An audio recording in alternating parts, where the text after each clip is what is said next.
ನಮಸ್ಕಾರ ಸ್ನೇಹಿತರೆ, ನೋಡಿ ಇವತ್ತು ಬಂದಿರೋಂಥ ಜಾಗ 5 ಎಕರೆ. ಒಬ್ರದ್ದು ಅಣ್ಣೊಂದು 3 ಎಕರೆ ಬೇಕಾದ್ರೂ ಕೊಡ್ತಾರೆ, 2.25 ಎಕರೆ ಬೇಕಾದ್ರೂ ಕೊಡ್ತಾರೆ. 5.25 ಎಕರೆ ತೋಟದು ತೆಂಗಿನ ಮರ, 2 ಬೋರ್ ಸಿಗುತ್ತೆ, ಒಂದು ಟಿ ಸಿ ಇದೆ. ರೋಡ್ಗೆ ಇಲ್ಲಾಂದ್ರೂ ಒಂದು 500 ಅಡಿ ಇದೆ. ತುಂಬ ಚೆನ್ನಾಗಿ ಒಳ್ಳೆ ಲೊಕೇಶನಲ್ಲಿದೆ. ಎಲ್ಲ ತೆಂಗಿನ ಮರ. ಊರಿಂದ 500 ಮೀಟ್ರ್ ಅಷ್ಟೇ. ಇದು ಬೆಂಗಳೂರಿಂದ ಇಲ್ಲಿಗೆ 140 ಕಿಲೋಮೀಟ್ರ್ ಆಗುತ್ತೆ. ಮೈಸೂರಿಂದ 70 ಕಿಲೋಮೀಟ್ರ್ ಆಗುತ್ತೆ. ವಿಲೇಜಿಂದ ಕೊಳ್ಳೇಗಾಲದಿಂದ ಒಂದು 10 ಕಿಲೋಮೀಟ್ರ್ ಆಗುತ್ತೆ. ಜಮೀನಂತೂ ತುಂಬ ಚೆನ್ನಾಗಿದೆ, ಬ್ಯೂಟಿಫುಲ್ ಆಗಿದೆ. ನೋಡಿ ಜೋಳ ಡ್ರಿಪ್ಪೆ ಮಾಡಲ, ಒಳ್ಳೆ ನೀರಿದೆ. ನೋಡಿ ಎಲ್ಲ ಫುಲ್ ಜೋಳ ಹಾಕಾರ. 5.25 ಎಕರೆ, ಒಂದು ಮನೆ ಇದೆ, 2 ಬೋರ್ ಸಿಗುತ್ತೆ. ಇಲ್ಲ 2.25 ಎಕರೆ ಒಬ್ರು ಇಟ್ಕೊಂಡು 3 ಎಕರೆ ಒಬ್ರು ಇಟ್ಕೋಬೋದು. ಪಾರ್ಟ್ನರ್ 5 ಎಕರೆನೂ ಬೇಕಾದ್ರೆ ಮಾಡ್ಕೋಬೋದು.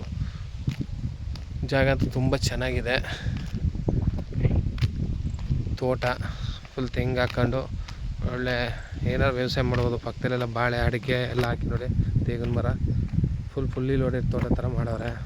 ಇದು ಅದೇ ಥರ ಮಾಡ್ಬೋದು. ಪ್ಯೂರ್ಲಿ ರೆಡ್ ಮಣ್ಣು. ಜಾಗ ಅಂತೂ ಫುಲ್ಲು ತುಂಬ ಚೆನ್ನಾಗಿದೆ. ಸುತ್ತ ತೋಟದ ಮನೆಗಳು, ಎಲ್ಲ ತೋಟಗಳೇ. ಇವರು 58 ಲಕ್ಷ ಹೇಳ್ತವ್ರೆ ಒಂದು ಎಕರೆಗೆ. ಒಂದು 3 ಎಕರೆ ತೊಗೊಂಡ್ರೆ 2 ಬೋರ್ ಸಿಗುತ್ತೆ. ತೆಂಗಿನ ಮರ ಒಂದು ಸ್ವಲ್ಪ ಕಡಿಮೆ. ಇಲ್ಲ 2 ಎಕರೆ 2.25 ಎಕರೆ ಇಟ್ಕೊತೀನಿ ಅಂದರೆ ಅದಕ್ಕೆ ಬೋರ್ ಸಿಗೋಲ್ಲ. ಏನು ಮಾಡ್ತಾರೆ, ಅಣ್ಣೆ ತಮ್ಮದಿರು ಮಾಡ್ತಾರೆ. ಇಲ್ಲ ಇಬ್ಬರು ಪಾರ್ಟ್ನರ್ಸಾಗಿ ಮಾಡ್ಕೊಂಡ್ರೆ ಮಾಡ್ಕೋಬೋದು. ಒಬ್ಬರು ತೊಗೊಂಡ್ರು 5.25 ಎಕರೆ ತಗೋಬೋದು.